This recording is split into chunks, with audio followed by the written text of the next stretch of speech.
Рахмат. Мына Эльмира айым ушул онлайн бизнести башташыңызга эмне түрткү болду эле? Өзүңүз жана буга чейин сюжет айтып калыпсыз. Жакшы маяналуу элем компанияларда да иштеп жүргөнмүн деп.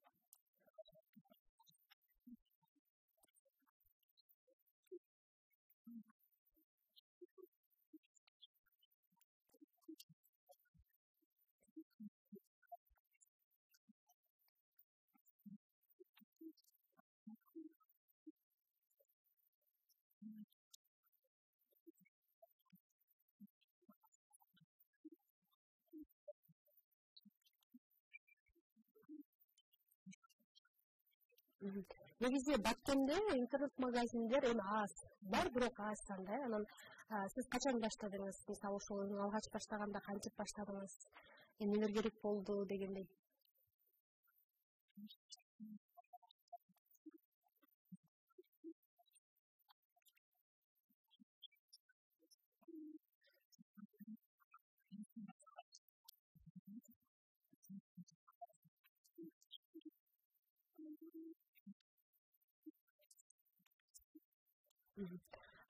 Канча сом менен баштадыңыз эле дегенде, негизи ушундай го, ишкерлер мынча сомдон башталыш керек, же болбосо жөн гана акча жок деле баштаса болот деген ушундай ой пикирлер айтылат да. Сиз канча сом менен баштадыңыз эле? Алгачкы киришиңиз кандай болду эле?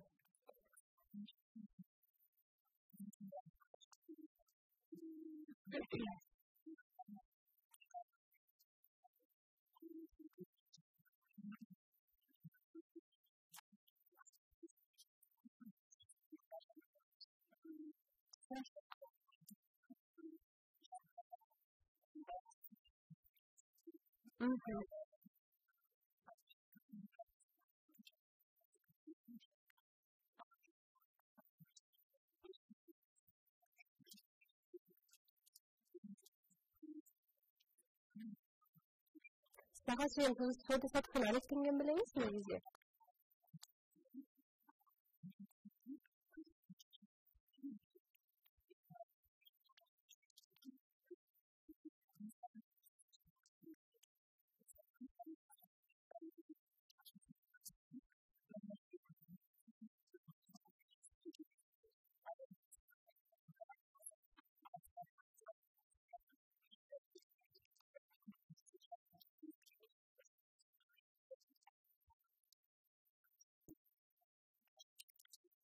Ошол жерден кененирээк токтолсок да, мисалы эми бизнес дегенде бардыгы бир соода түйүнүндө, же болбосо бир базарга барып, ошол ары бери өткөн адамдарга соода саттыгыны, мындай айтканда орусча айтканда живое, ошол жерде соодасын жүргүзөт. А эми бул онлайн интернет дегенде аны кантип сатат? Жана сиз азыр SMM адреси деп атасыз, биздин балким айрым телегөбчүлөр үчүн бул жаңы сөз болушу мүмкүн, толугураак токтолсоңуз.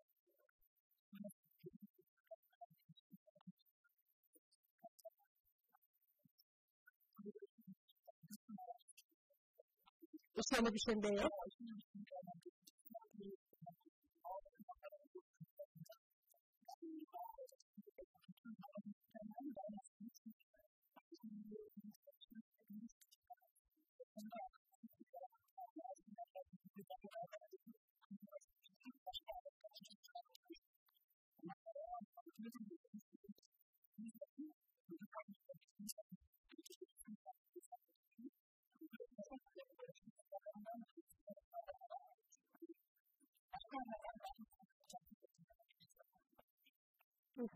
А бул интернет дүкөндөгү мисалы ошол баасы буюмдардын же кийимдердин баасы базар баасындай эле болобу негизи?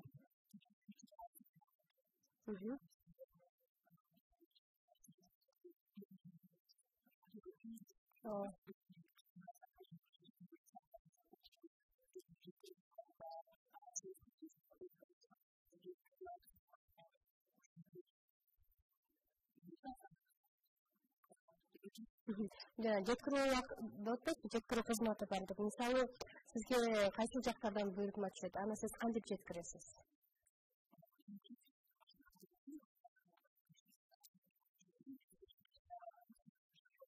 Бул Instagram баракчасы,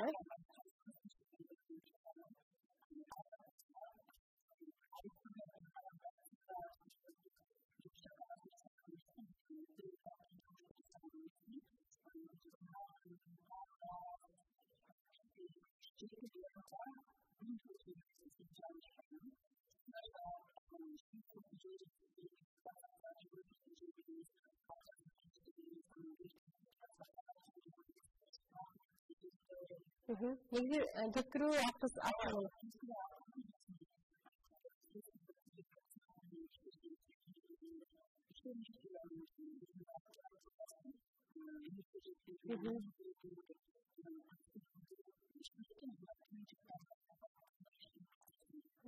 ал эми азыр интернет дүкөнүнүн мындай бир артыкчылыктарына токтолуп кетсеңиз да биздин өзгөчө ушул Баткен делегесинин тургундары деле кыргызстандыктар үчүн бүгүнкү күндөгү интернет дүкөндөрүнүн артыкчылыктары эмнеде деп ойлойсуз?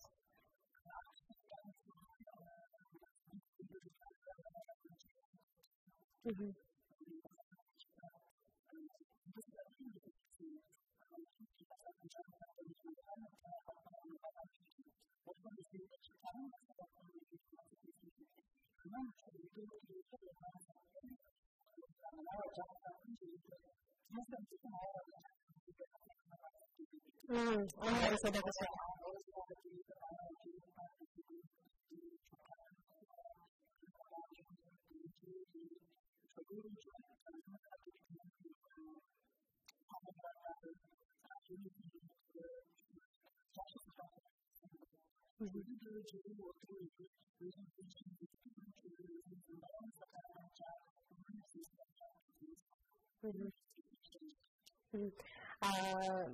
Ар бир нерсенин эки жагы бар, ал эми ушул интернет дүкөндөрүнүн балким кемчиликтери, жакшы жактары деле бар болуш керек. Кандай кыйынчылыктар болот негизи?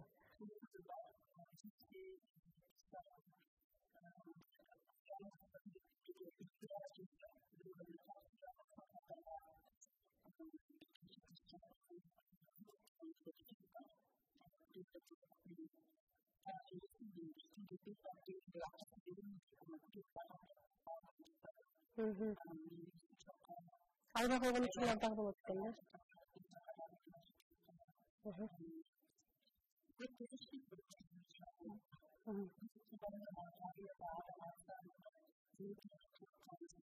Иштейт. Анан бирок ошол учурда кээ бир учурларда кадрлар ушул буйрукма берип өзүнүн каалагандай же болбосо ошол буга чейин рекламада көргөндөй буюм ала албай калган учурлары дагы болот да. Кийимдер туура эмес келип калды. Интернеттен чыгып атпайбы? Чоң адам ошол көйнөк алса, кичинекей баланын көйнөгү ичинде туруп калган. Ушундай учурлар деле болсо.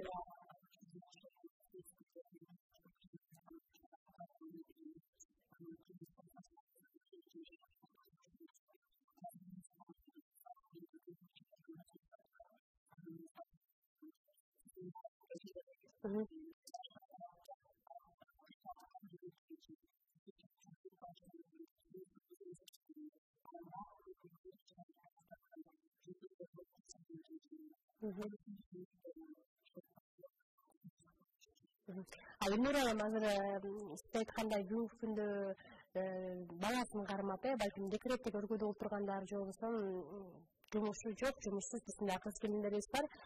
Сиз сыяктуу ушундай онлайн бизнести түптөгүсү келип, иштегиси келип аткандар бар чыгар. Аларга сиз кандай кеңеш берет элеңиз? Башташ үчүн эмне кылышы керек? Аларга эмне талап кылынат?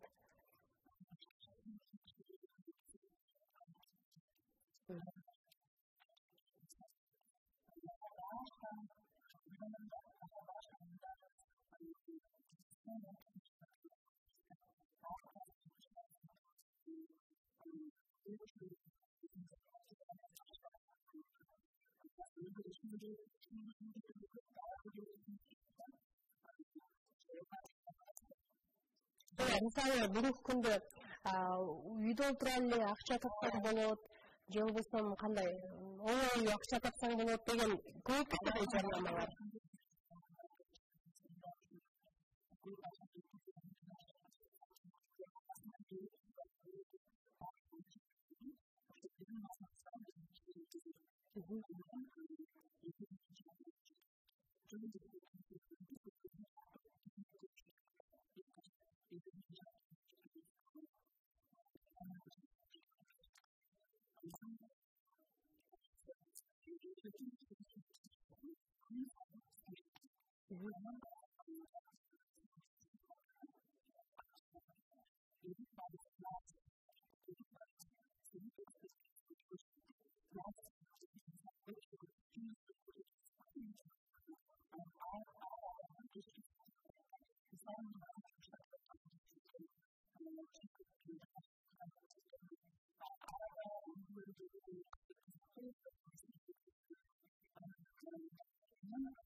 Эми сиздер көбүнчө онлайн дүкөндө социалдык тармактар аркылуу сатасыздар да товарды.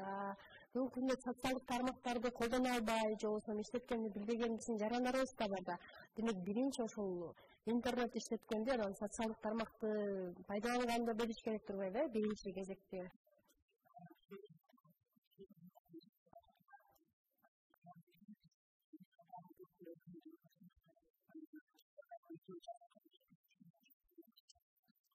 Окуп эмеспи?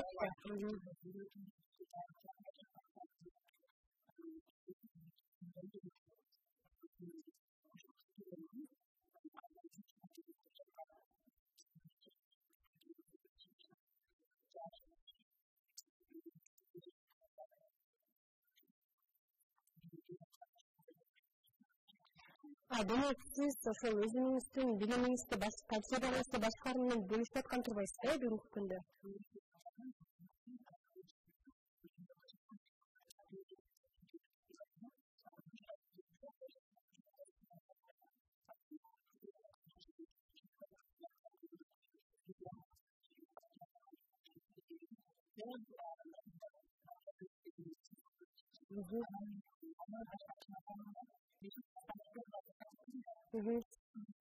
Жок.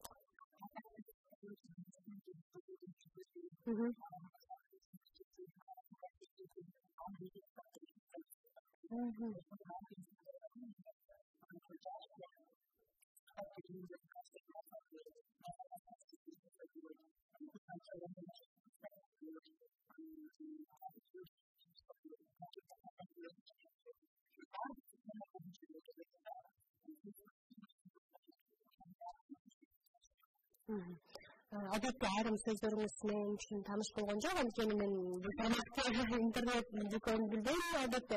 Бирок ошентсе дагы негизгиси эгер кызыккан түшүнгөн адамдар болсо, билимин алгандан кийин анан кийинирээк түшүнүшү мүмкүн.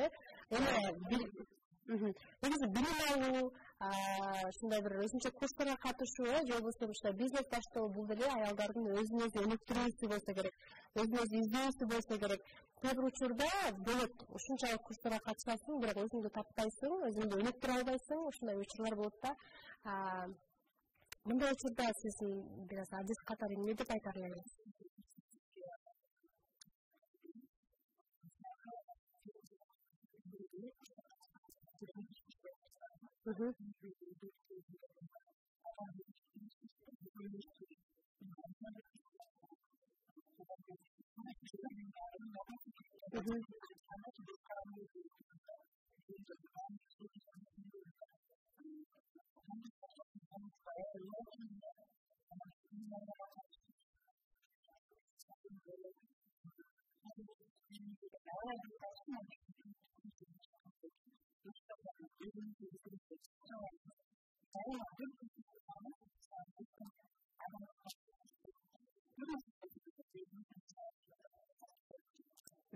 Бирок деген нерсе бар да, Элнура, бүгүнкү күндө анын баары акчада, туурабы? Билим алуу, окуу, анан ар бир курска катышуу үчүн деле акча. Бирок үйдө отурган айымдарда кайдагы акча деген суроо бар да. Ал кайдан табат, эмне кылат? Акчасы жок, катыша албай калган, ушинтип жөгүп кеткен айымдар бар да.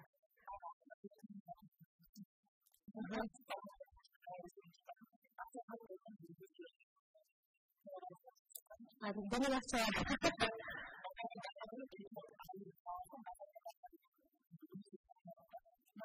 Siz buyurun olabilir.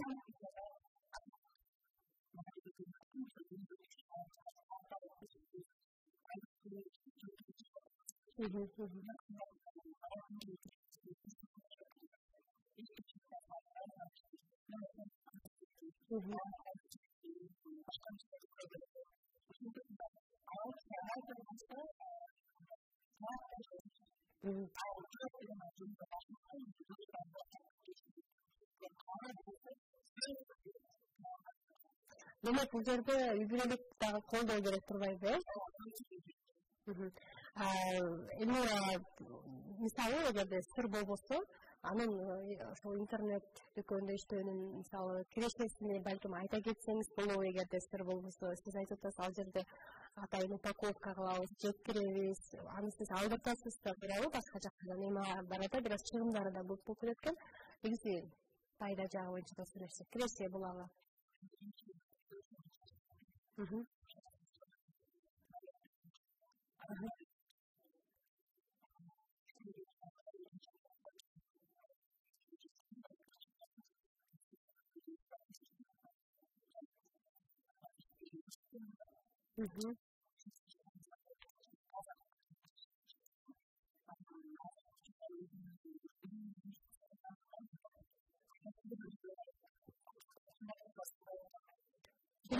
Дагы деле өзүңүз өнүктүрүүнү иштеп аткан турбайсыз да?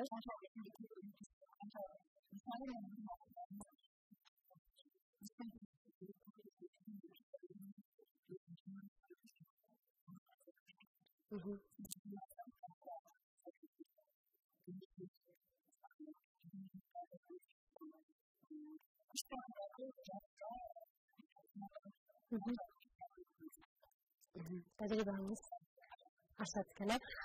Жакшы, биздин телегөрүүчүбүздөн суроо келген экен. Саламатсызбы, кандайсыз, ишиңизге ийгилик деп, мен дагы онлайн бизнести кылгым келет деп жиберген экен. Экинчиси esa саламатсызбы деп, кандайсыз?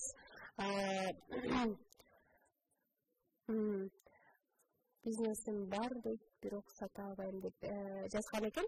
Мен түшүнүгүм боюнча, мисалы, онлайн бизнес эмес, жөн гана бизнес кылат окшойт да. Мисалы, ошол бүгүнкү күндө базарларда же болбосо дүкөндөрдө деле соода кылып, аны ошол социалдык тармактар аркылуу сатса болот да, ушундай мүмкүнчүлүктөр.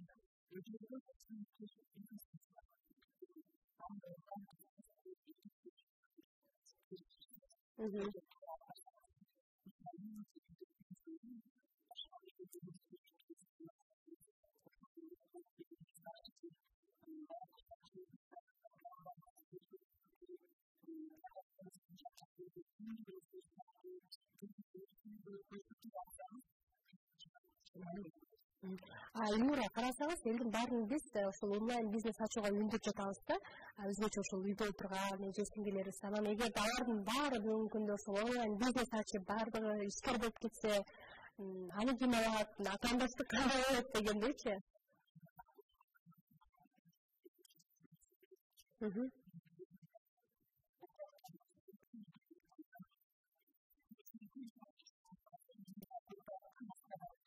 Демек, азыр сиздин окуучуларыңыз бизнес баштагандар барбы?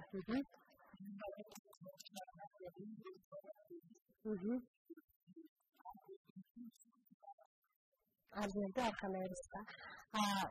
Эльмира, эми программабыздын соңунда сурагым келип турат да, сиз мисалы адис катары ушул жерде бүгүнкү күндө ушул атайын кыз келиндерди окутуп жатасыз дегендей, баткенде же болбосо деги бүгүнкү күндө кайсыл бизнес боюнча онлайн бизнес кылса болот, мисалы кандай товарларды сатса болот, сиздин да кандай кеңеш берет элеңиз?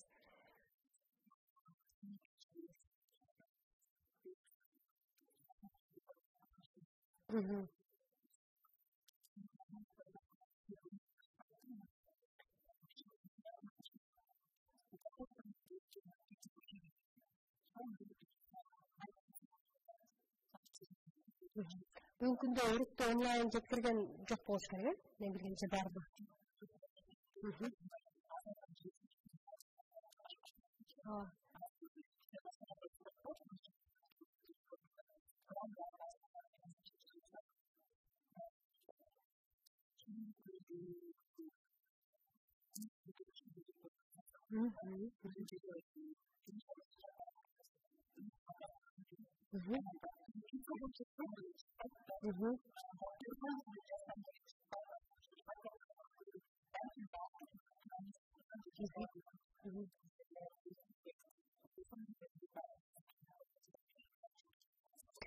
Демек, сонун нерсе айтып кеттиңиз, чын эле ушундайдыр, үйүндө үйдөн акчам жок болуп, үйүндөгү болгон азык түлүк менен бир нерселерди жашап онлайн бизнес болуп балким жолдошуну жеткирүүчү кылып жумушка алып дегендей ушундай жакшы бизнестерди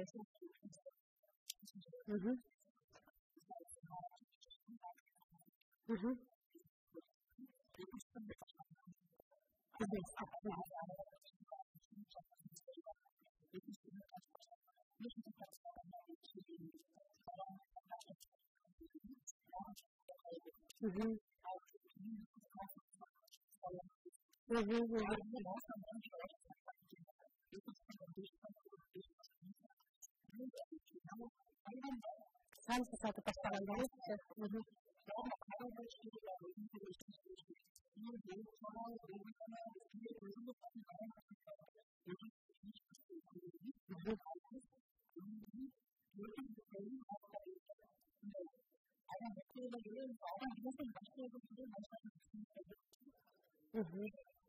Рахмат, Эльмира, сиз ушул программабызга келип биздин ижесиңиздер үчүн бизге чоң кыз келгендер үчүн албетте бул мырзаларга деле тиешелүү. Мырзалар деле онлайн бизнес түзсө болот. Албетте келип жакшы маек куруп бердиңиз, пайдалуу кеңештериңизди айтып бердиңиз.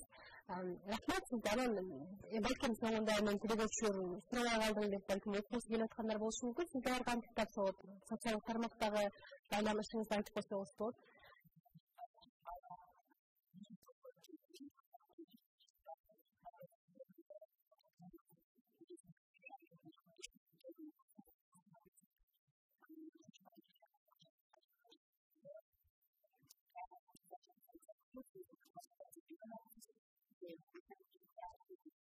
Акыл болгондо канча сомго окуйсуңуз? Негизи ушундай интернет дүкөндө.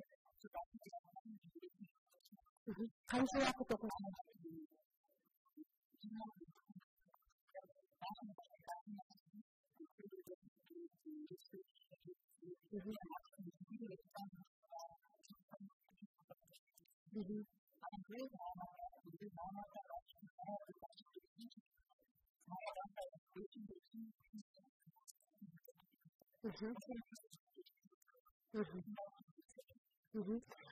Рахмат, Эльмира. Сиздин ишиңизге ийгиликтерди каалайбыз. Бизнесиңиз да өркүндөп өсөсүз. Ошол өзүңүздүн билимиңиз менен башкаларды бөлүшүп атыпсыз. Бул жакта да сизге ийгиликтерди каалайбыз. Урматтуу телегөрүүчүлөр, биз иши менен программабызды жыйынтыктайбыз.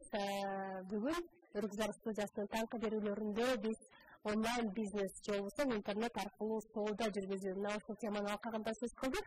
Берүүнү мен Миңгүл Көчөрова алып бардым. Ал эми кадратында кызмат кылган оператор кызматында Жыргалап Бижалил уулу, эфир техниги Исамидин Салахидинов жана режиссер Нургүл Мырзахматова.